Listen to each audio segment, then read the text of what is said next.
Just going for a little run. Almost back to my car. What? My window. Oh shoot, it's broken. What's still here? My guitar's still here. My phone's here. My wallet's here. There's this wrapped present still here. My bag.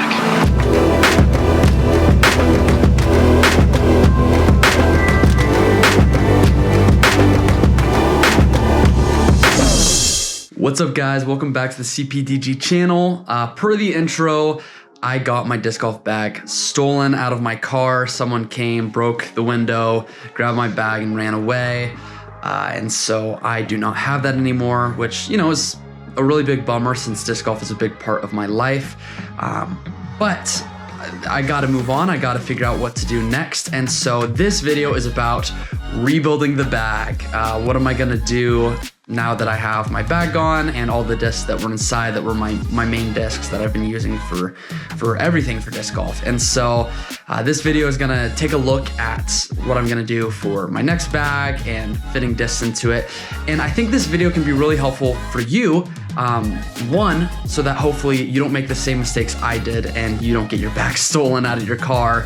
And two, you know, if you're a beginner and you're trying to build your bag, this is a great video to watch to see what my process is as I'm trying to find different discs to fill these different slots. And three, maybe you're in the same situation as me where you got your bag stolen. I'm really sorry. I know that it sucks. And so hopefully this video can help you as you're trying to figure out what to do. All right, so I have kind of two solutions that I'm gonna be working through. There's the immediate solution and then the long-term solution. And so what I'm doing just in the immediate right now is I'm using my old bag. It's a Grip CX something. This was actually my first disc golf bag. This is what I used when I was getting started. It doesn't hold very many discs, probably like 18 discs if you really pack it. And so it's causing me to be really selective with the discs that I use. And I can't really have any multiple of a single mold. And so it makes it a little bit tough, but it's definitely gonna work for now while I'm trying to kind of build back. And so that's what I'm doing for my bag that's been stolen. As far as discs, you know, I had a couple of backups that I was able to throw into the bag, and I've had some people be really generous with discs, with giving those to me so then I can start working towards rebuilding my bag. You know, my brother gave me quite a few different discs that I can use that I had before. A lot of people in the Reddit community actually just sent me discs, people I don't even know, just strangers, and it just really goes to show how awesome this disc golf community is, and so that's helped a ton. I've been able to buy a couple discs that I've gotten here, and so I've been able to use those, and so, you know, I'm working towards it. I'm getting these discs back, and so, you know, I'll be back in no time as I am kind of relearning all these molds and how these specific discs fly. With their unique attributes. And so that's my short-term situation. That's what I'm doing. And I think this is gonna work out. I don't have a tournament for another week and a half. And so hopefully I'm able to learn these discs well. So then I'll be ready to go. But my more long-term solution is I'm gonna be getting a Squatch bag. And if you haven't heard about these, they're super cool. It's a new bag on the market, pretty similar to a pound bag, which is, you know, basically the nicest bag out there, but significantly cheaper, about half the cost. And so this is gonna be a really nice bag that I'm really excited for. It's gonna hold a lot more discs than the bag I'm using right now. I'm gonna have lots of space for other things as well. And so that'll be great to have, so then I'm able to get going, and you know, I'm gonna continue to be doing trades and buying different discs, so then I have my full setup, and so that I'm able to get multiples of single molds, because that's gonna be really important to have them at different bead-in processes and different plastics, so that I'm able to get, you know, these distinct lines that I need for these different shots.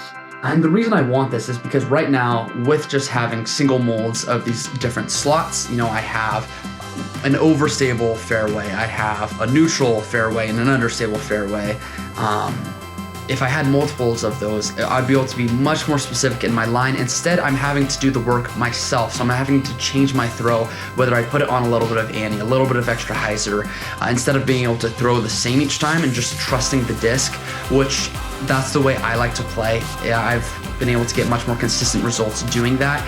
And so if I'm able to get extras of each of those molds, it's gonna help a lot with just being able to trust the discs to do the work and not having to do it with my throw itself.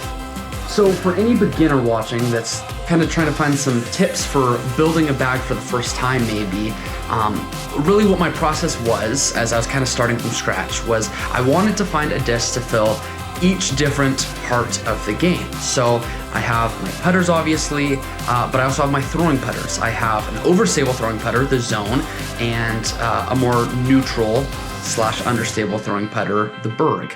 And so those are kind of filling in that short range game. As far as mids, I have a Z Zone, I have a Malta, and I have a Meteor. And so these 3 discs kind of fill those 3 spots for mid ranges: overstable, neutral, and understable. And luckily I was able to get those from different people, and also some discs that I already had.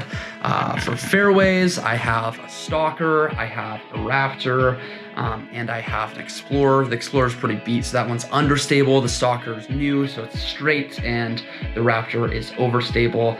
And I do that same thing with drivers. And so I'm just going through each different section: putters, mids, fairways, and drivers, and finding each spot, understable, just neutral, and then overstable. And so by filling each of those spots, I have a disc for each shot in the game with different distances and different shot shapes.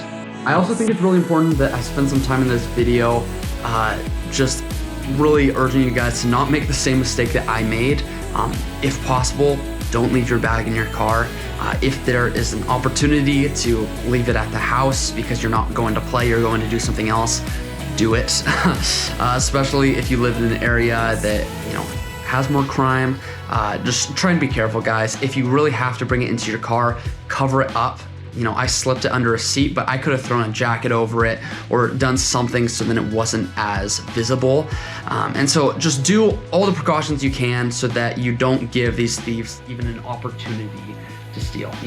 It's really on them. They shouldn't be stealing your stuff. They shouldn't be breaking your property. That's messed up. But if you have the opportunity to not even give them a chance to do that, please take it. Keep your stuff safe. I know you guys all love your disc golf stuff and you don't want it to get stolen. And so just don't make the same mistake that I made. Lastly, if you live in the Lake Stevens, Arlington, Marysville area and you see any of my stuff, please just let me know. One guy actually texted me that I don't even know, saying they found one of my discs that was in my stolen bag. That's all that's been recovered so far. So if you see something else, please send me a text. It's got my name and number and logo on most of my discs. So just let me know. It's a black AX4 if you see the bag. That would mean so much to me. All right, guys, that's it for today. Thank you so much for watching the video. If you liked it, please leave a like down below. Leave a comment if you have something to share about this video. Consider subscribing if you haven't. We're posting content every single week all about disc golf, and so I'm super excited for this next year and everything we're going to be able to share. And also, if you jump over to my Instagram, we're going to be giving away a disc every single Friday of 2022, starting December 31st, 2021. And so all you got to do is subscribe to this channel, follow my Instagram account, and then like the picture of the disc that I'm going to be giving away each week, and then you'll be entered in. So super easy. If you want to do that, jump on over. My Instagram is Corbin Phillips DG, and so we'll see you there. But until then, we will see you next week for the next episode.